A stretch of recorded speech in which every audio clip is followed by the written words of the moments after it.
Olá, pessoal da segunda série, tudo bem com vocês? Na aula de hoje, nós vamos estudar sobre os fenômenos ondulatórios. Vamos relembrar algumas características das ondas, como comprimento de onda, frequência, amplitude, e vamos fazer alguns exercícios. Nas próximas aulas, nós vamos estudar sobre ondas mecânicas e também ondas eletromagnéticas.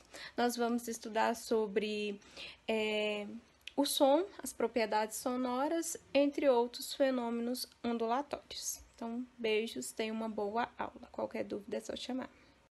Pessoal, então vamos retomar ao conceito de onda.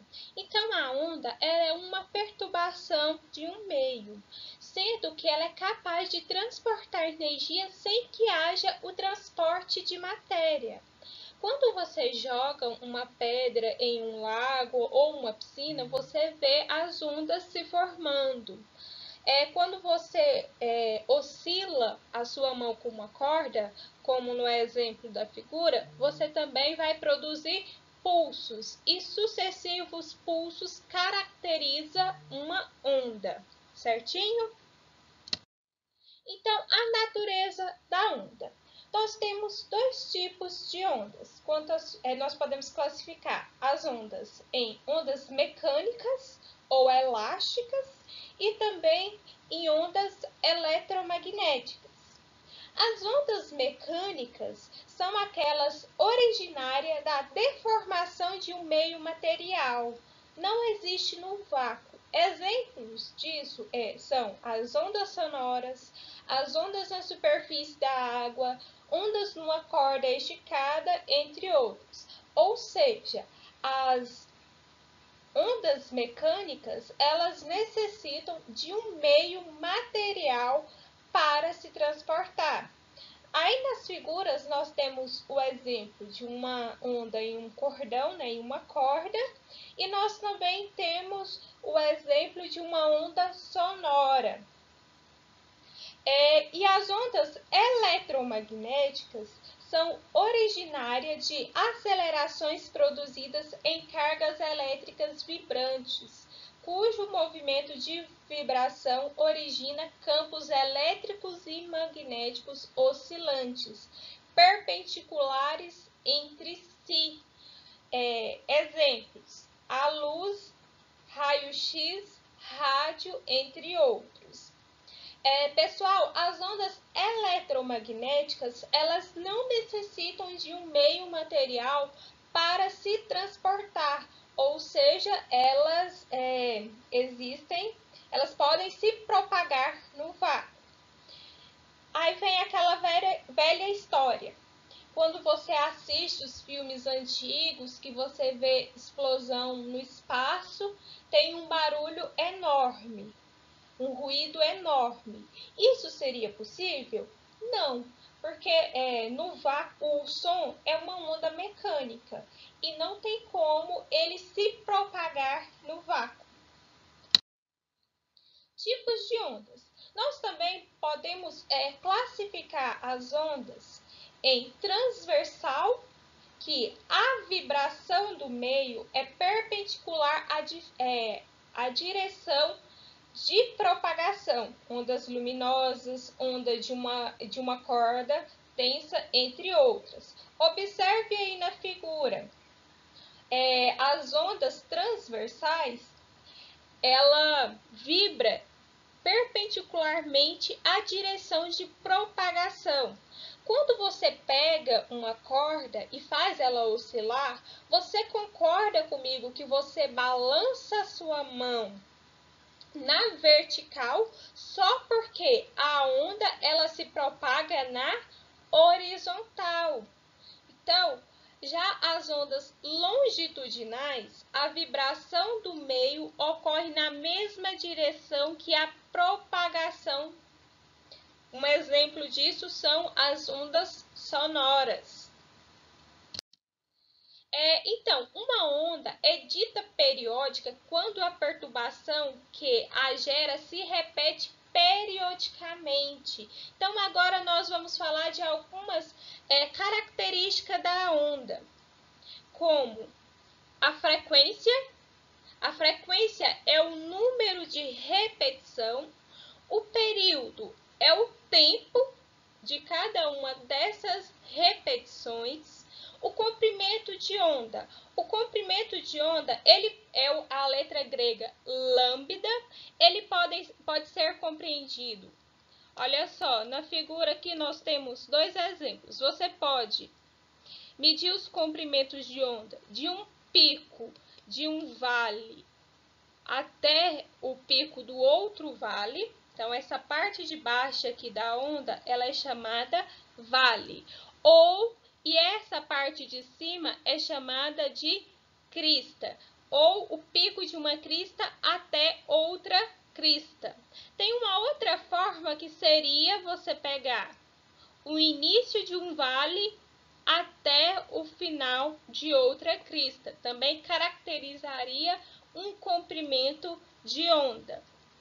Essa altura aqui, ó, é chamada de amplitude da onda. Então, aqui eu tenho uma amplitude e aqui eu tenho outra amplitude. Lembrando que se eu aumento a frequência, eu diminuo o comprimento de onda. A mesma coisa acontece com o período. Se aumento a frequência de repetição, eu diminuo o período, que seria o tempo para que ocorresse cada repetição. A unidade de medida de frequência é Hertz e de período, que é tempo segundo.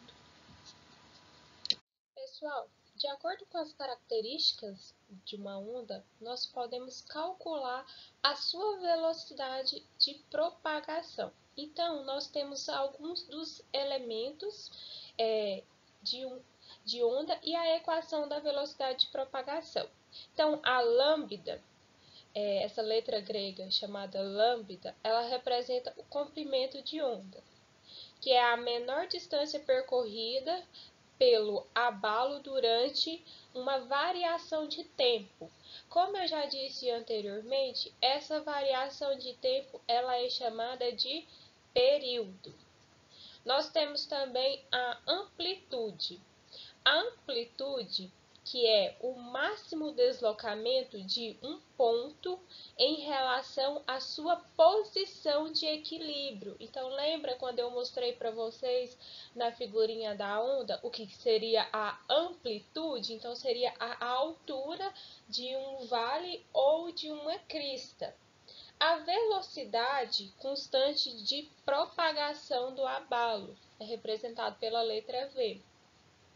E F é a frequência com que a fonte gera a perturbação, onde a frequência, como foi dito anteriormente, é o inverso do período, porque quanto maior a frequência, menor é o tempo, menor é o período, certinho?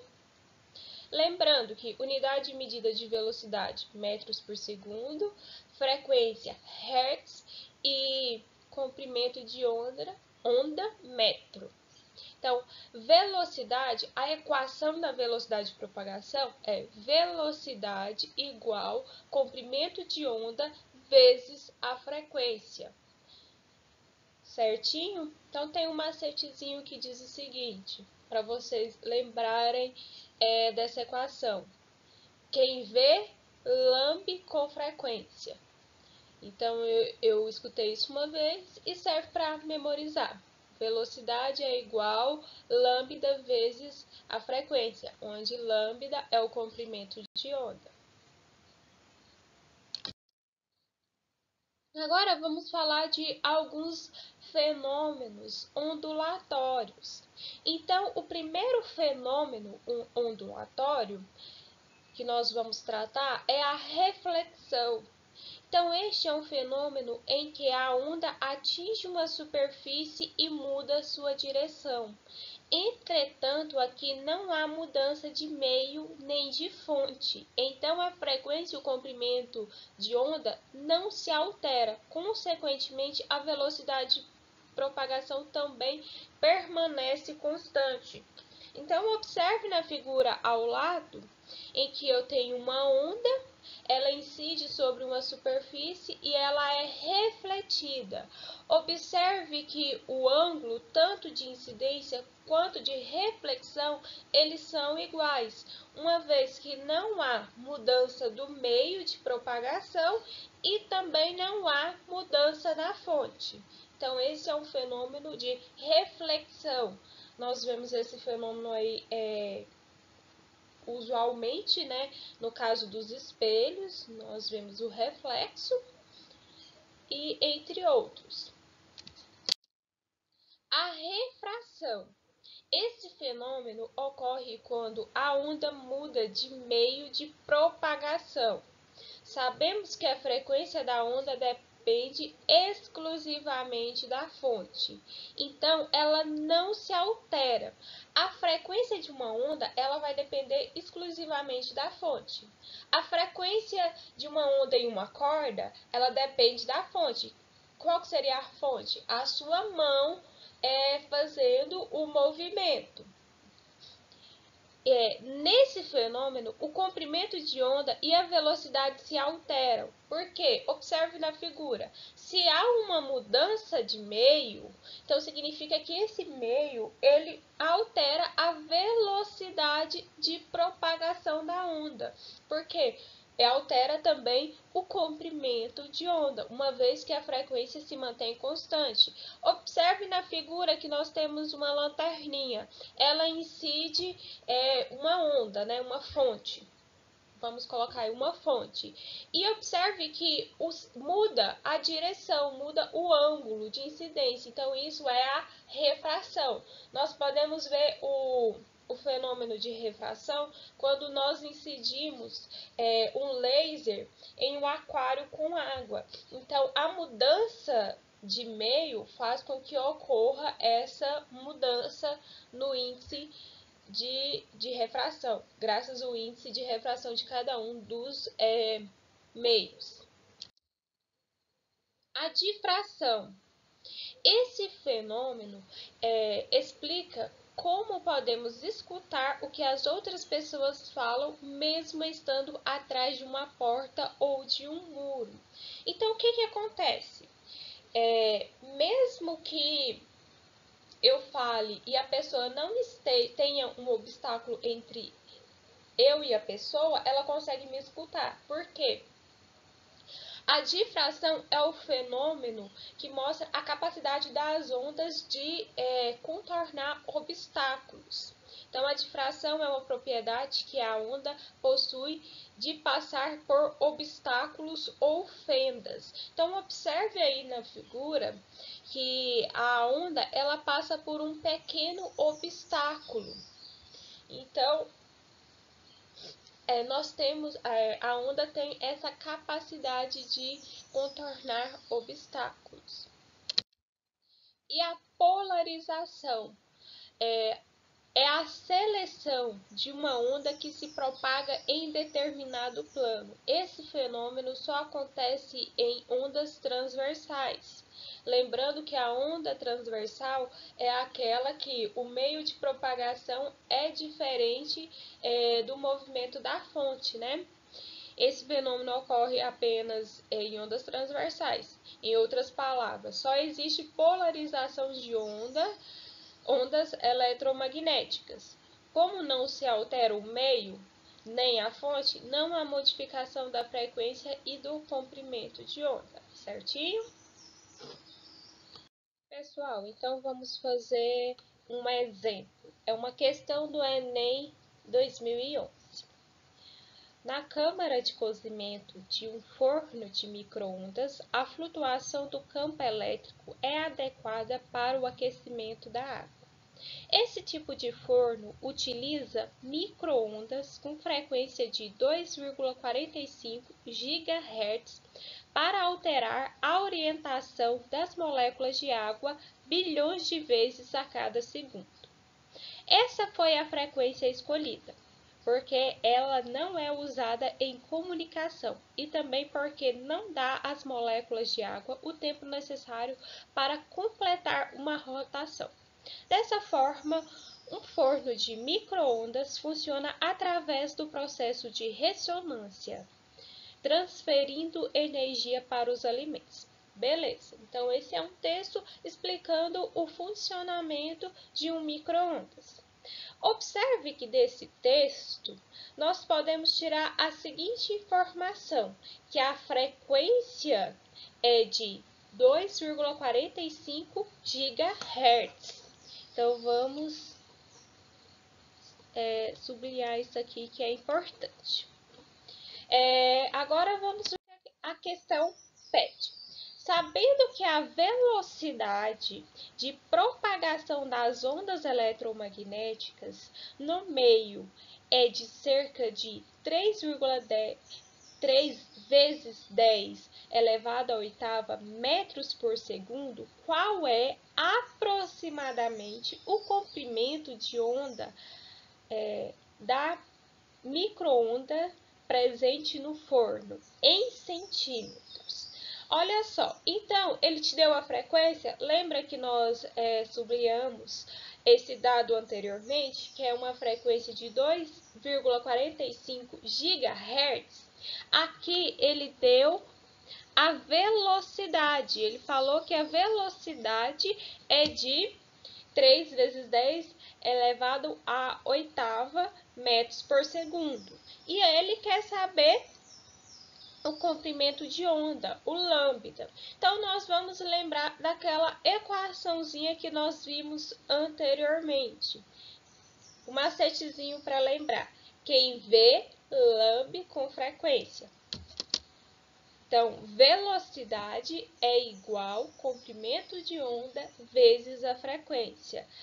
Eu sei que a velocidade é de 3 vezes 10 elevado à oitava. A frequência o comprimento de onda, eu quero descobrir. A frequência é de 2,45 GHz. Giga é 10 elevado à nona. Então, para transformar para Hertz, vamos multiplicar por 10 à nona. Então, agora é só eu passar. Eu não quero isolar o comprimento de onda, então eu vou passar esse 2,45 que está multiplicando para o outro lado, dividindo. Então, o meu comprimento de onda vai ser 3 vezes 10 elevado à oitava dividido por 2,45 vezes 10 à nona. Professora, como que eu faço essa divisão? Você vai pegar 3 e dividir por 2,45.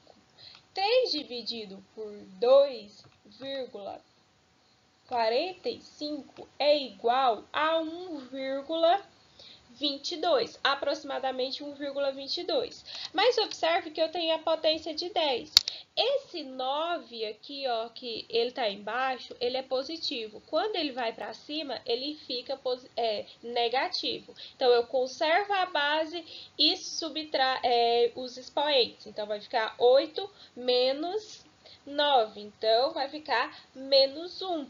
Então, nessa divisão aqui, nós teremos o valor de 0,12 metros. Mas observe, isso é muito comum em Enem. É uma dica que vocês já podem anotar aí. Sempre, na maioria das vezes, as questões do Enem, ela já te pede a grandeza em determinado unidade de medida. E nem sempre é a unidade de medida do Sistema Internacional, que no caso de comprimento de onda seria metros.